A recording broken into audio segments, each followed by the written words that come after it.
Let's focus then on Manchester City. I think everyone was surprised when the starting 11 was announced. There was no Rodri, there was no Fernandinho. This was very much against, Craig, what we've seen Pep Guardiola develop this season. I couldn't believe when I flicked the team on just an hour before. I mean, the first thing that I noticed that struck out for me was I didn't see Sterling playing, right, because he hasn't been playing well. That was the first thing that I noticed, but the main thing that struck me, Sterling was one of the things I noticed, but the main thing that struck me was obviously the lack of either Rodri or Fernandinho. Obviously hindsight's a wonderful thing now, it's an extremely attacking team. However, let's look at this. You said it. This Man City team this year have built their domestic success on a partnership of John Stones and a Rodri or a Fernandinho just in front of them, and that pragmatism has given them an amazing platform defensively. They went on an unbelievable run of clean sheets. So to see a Champions League final, you're playing a Champions League final against a team that has beaten you twice recently, albeit you made some changes, but they've still beaten you twice. They're a threat. They've got pace. They play two players narrow behind the striker. So to not have a defensive midfielder in there, I am staggered by that. And for two reasons, and I said this to you during the game, and Frank's already touched it in the show. This is twofold for your team. One, you don't have a defensive midfielder. And two, your best goal-scoring midfielder in Ilkay Gundogan with 13 goals in the Premier League, the biggest threat they've got, a bigger goal threat than De Bruyne, a bigger goal threat than Foden, a bigger goal threat than Sterling, a bigger goal threat than Bernardo Silva.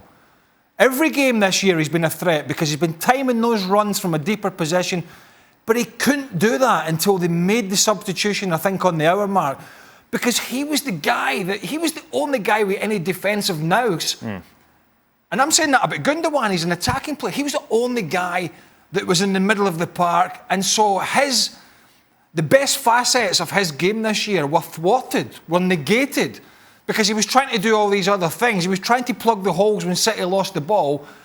And so you could say, if you're a Guardiola, if you don't like this criticism of the manager's choice, you can say, you'll be saying, yeah, but he played Foden, he played Bernardo Silva, and he played Raheem Sterling, he played Kevin De Bruyne, and he played Yeah, he did.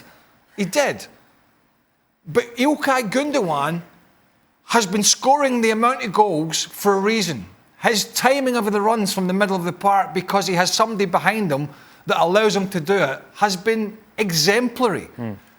And for some reason, in the biggest game of the season against a team that are a threat, no doubt, he decided, and I can't fathom it, that he was going to go in and upset the complete structure that he had built the success on this season and say to Rodri and Fernandinho, we're going to go a different way. I was amazed. And they didn't create any more chances. No, Mendy didn't have much to do. And so that's the one thing, that and the Sterling inclusion, but I'm personally shocked that he went with no defensive midfielder and left his best goal-scoring midfielders so deep. Go on, Frank. On top of that, because Craig is talking mainly offensively, where Gundogan would have been played a little bit upper on the field, and then Rodri or Fernandinho would have played in the middle of the park. But also defensively, we said so many times this season, well, finally Manchester City have the player to defend.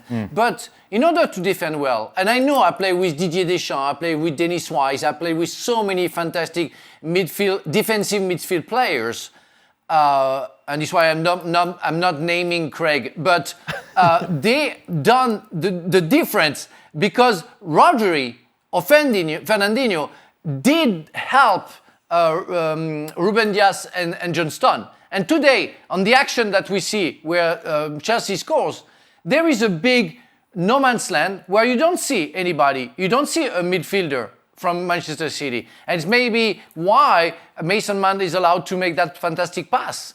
But that's a detail that I'm talking about every time in football. That you make the wrong choice and you're punished for it. Jurgen, what was he thinking?